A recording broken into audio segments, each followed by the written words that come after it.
How do you know if you're ideologically possessed? Well, are you a human? You are. No human is less susceptible to being ideologically possessed. We are all susceptible to it based on our brain and psychology. And what is being ideologically possessed? Well, it can be really encapsulated well by that quote that says, "You don't have beliefs, beliefs have you." And I think Carl Jung said that, but I'm not quite sure. But regardless, that quote shows you are so attached to your beliefs that it's become a part of your identity. To the point where if they are thrown out of balance, you feel as though you've been annihilated. You feel actual death, right? And that's why we see people will fight to the ends of the earth to double down and to believe what they believe, because it's become such an attachment. And it's not just an attachment to the beliefs themselves, it's an attachment to the figureheads of those beliefs that they perceive as saviors, right? And we see this with those groups that we were watching battle it out. The other thing about beliefs too is once you have a belief, everything for that becomes a self-fulfilling prophecy, because that's your lens for the world. So if you have a belief that every time you walk by an orange tree, the orange is going to fall on your head and you might die, then you might see a story about somebody that's saved a cat from an orange tree, and you'll think, I can't believe, like, they definitely died, and if they didn't, they were almost killed. Like, that's the dumbest example in all time. Absolutely, I hate it, but it's just the dumb stuff that came to my mind. But I'm saying the lens for which you have a belief is the filter for your entire existence. It's a frame. Anyway, so we see that the right has a frame that they're attached to their beliefs so much that and that figurehead that he has become a savior figure, when we don't know that. There's such a attachment to him and the belief system that is ideological possession. It's not, even when things are clear that even when things are clear even to the other side that he's not the savior, they will buckle down and double down further on that. Likewise with the left, they will hear that their ruler actually opposes their values in terms of having sexual assault cases, but they will double down and be like, well, we're going to go with them because it's our beliefs. We're attached to them. We're attached to the belief that this person is the bane of all the existential threat, right? So we have two groups. One of them has a savior idea, that he's the savior of human life, and the other has that he is the existential threat, an absolute demon of all demons. So both of them are so attached to that the truth is he could be neither of those things. That's reality. The belief system has them both, so the beliefs have them. The beliefs have them, they don't have the beliefs. Anyway, and so when we're looking at ideological possession, yes, we see an attachment to beliefs. Yes, we see an attachment to the figureheads. We also see a kind of a chanting, a kind of simplistic slogans that are repeated and recited. Every kind of cult, belief system, sports team, and with the 2020 medical emergency, there was also a lot of platitudes to be recited. So whenever I hear people all reciting little platitudes, I'm like, peace out. Gotta go, because I have a belief system that I'm attached to, which is slogans are scary. And so when I hear them, I am scared. I think, this is a sign of not thinking. This is a sign of just a lot. Anyway, so it's a sign of ideological possession. That's my belief, and And so you won't find me chanting. Am I seized by my belief that ideological possession is bad? Yes, because in a lot of ways, ideological possession might be good. It might lead people to be more moral people. So, see, I have a belief system that when you're ideologically seized, you're not in control, and evil things can happen. And that's even in itself, that has possessed me to be maybe overly wary of people chanting, right? Anyway, so ideological possession, it's often as though they're possessed because they're saying phrases in a way that's, it's not coming from them. It's coming from what their collective has determined this is the slogan, and they're almost like a representative of that ideology. They're not necessarily them, the individual, speaking about what they think. They're having a set phrase that they know what to do.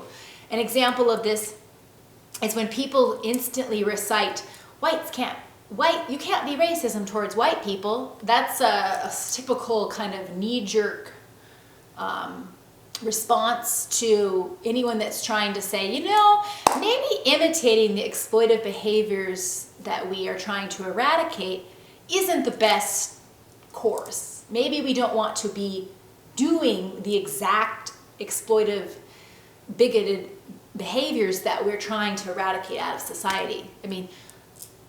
And what the response is, well, you can't be racist toward white people, right?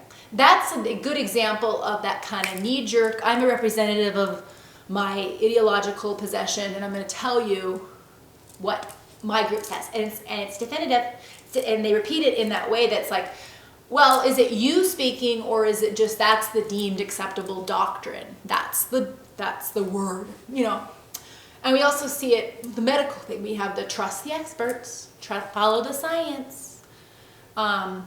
If you try to say something like, to a person that expresses that, say, well, there's a lot of scientists that have actually expressed some observations and speculated on the RCR test, and they've raised concerns, they'll say, because that phrase really what it means is trust the science that is acceptable. So what's acceptable? It's ideological possession when you are reciting phrases and you actually don't even know what they mean, where they come from. You're just like regurgitating and you're spoon-fed doctrine, right? Huge side of ideological possession. And that's the thing with ideological possession is once people catch on to, oh, that's their script. You can talk to someone who's ideologically possessed just by going down the script of the phrases they typically use in regard to things, and you basically know what they think about any matter of issues without asking them as an individual and hearing. A typical individual is more dimensional and has a nuanced take. Like they may be like, well, I think about this, and then I also think. They don't just recite doctrine. They really don't.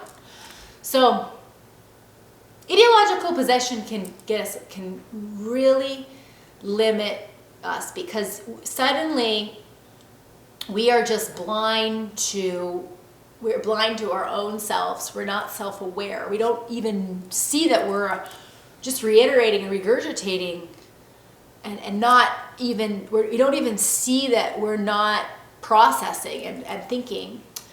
And we also have such an emotional, reactive quality that we believe that our sense of identity is tied to our beliefs. So we think that if someone contradicts a belief, they are saying that we are dumb, or we are evil, or any matter of things. They truly see it as an annihilation, an attack, and it's not.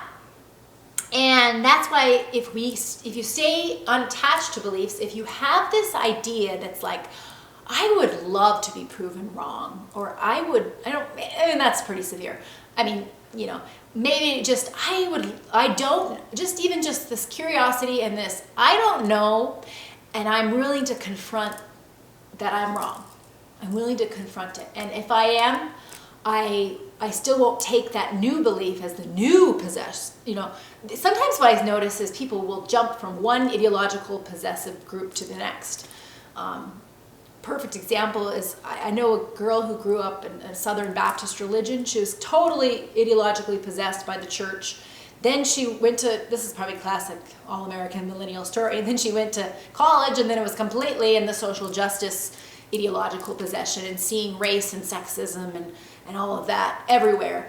And so she just went from one camp to the next so she was she was proven wrong about religion. It was like, okay, or not proven wrong, I don't mean to say that, but I mean she kind of saw the limited scope she had when she was kind of entrenched in that, and then she went right on to a new ideology and then was still just as entrenched and just not seeing that the reality is not just one belief system. There is so much we can learn from all of them, because they all have some bit of truth, or they wouldn't have people attracted to them, right?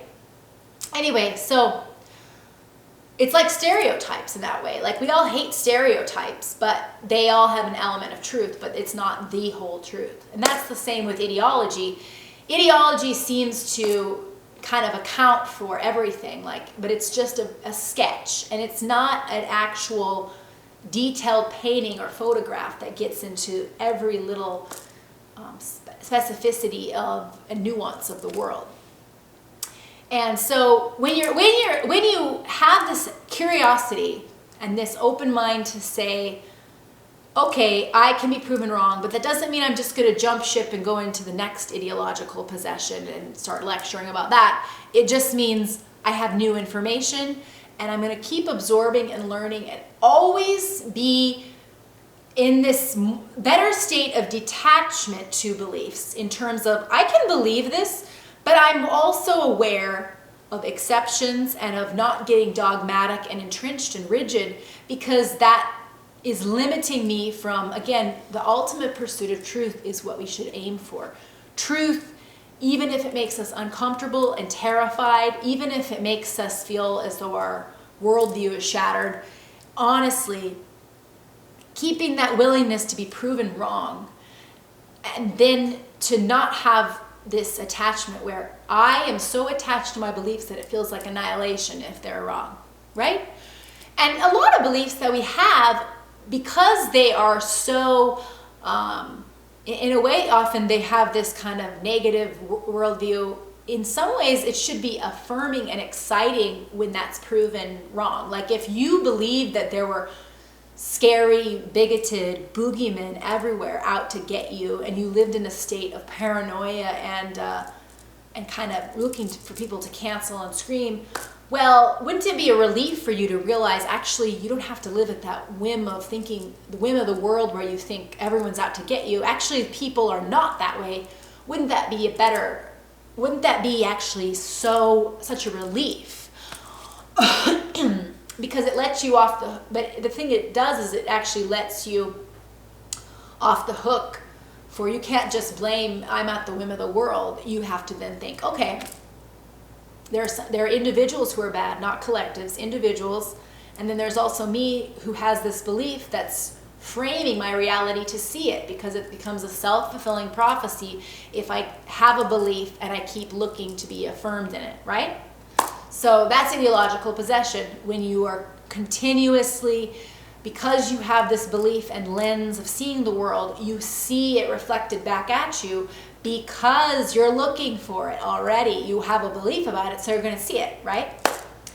So if you let go of that attachment to beliefs and beliefs with your identity, you will find that the world is a better place than you think.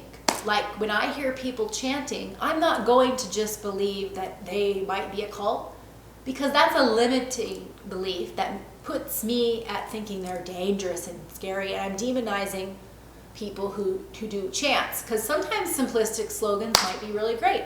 Sometimes people might all be doing the slogan that is actually a connective activity that's bringing them closer and raising the vibration, and maybe that's not this big boogeyman. So see, my my non-attachment to the beliefs that simplistic chants are a scary sign of a cult is an excellent way of keeping myself open to the good in the world and not looking for the bad. And when you're ideologically possessed, you also don't have your individuality. You just are reiterating what a collective has deemed doctrine. And you are so much smarter than that. You're so much more nuanced. You don't have to be thinking in such a limited way. And there's so many ways people can be ideologically possessed, but what it comes down to is have more curiosity. Curiosity is the antidote to ideological possession. It is the antidote to rigidity. It is the antidote to evil and closed-mindedness. And I couldn't love it more. And so thank you for listening.